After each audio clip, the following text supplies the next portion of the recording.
ലാലേട്ടൻ്റെയും big ബോസിൻ്റെയും വാക്കിന് പുല്ലുവില നൽകി നെവിൻ മണി bank ടാസ്കിൽ പണം എടുത്തു. ഷാനവാസുമായിട്ടുള്ള വിഷയത്തിൽ നെവിന് മോഹൻലാൽ കൊടുത്ത ശിക്ഷയാണ് മണി ബാങ്കിൽ പണം എടുക്കാൻ പാടില്ല എന്നുള്ളത്. ആ വാക്കിന് വെറും പുല്ല് വിലയാണ് നെവിൻ കൊടുത്തത്.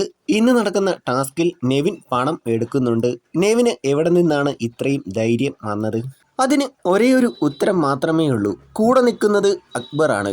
അക്ബർ കൂടെയുള്ളത് കൊണ്ട് മാത്രമാണ് നെവിൻ ഇപ്പോഴും വീട്ടിൽ തന്നെ നിൽക്കുന്നത്.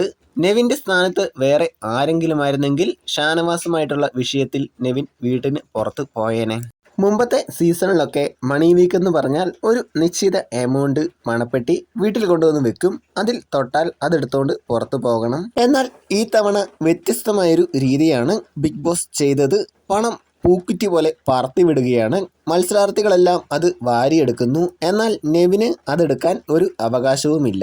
അക്ബർ നെവിനോട് ഇടയ്ക്കെന്തോ പറയുന്നുണ്ട്. നീ എടുത്തോ, കുഴപ്പമൊന്നുമില്ല, ഞാനില്ല കൂടെ എന്ന്. ആ ഒരു ധൈര്യത്തിൽ നെവിൻ എല്ലാവരുടെയും വാക്കുകൾ ധിക്കരിച്ച് ആ ടാസ്കിൽ നിന്ന് പണം എടുക്കുന്നുണ്ട്. ലാലേട്ടൻ്റെ വാക്ക് ധിക്കരിച്ചതിന് നെവിനെ പുറത്തൊന്നും ആക്കുന്നില്ല. അതാണിപ്പോൾ നടക്കാൻ പോകുന്നത്.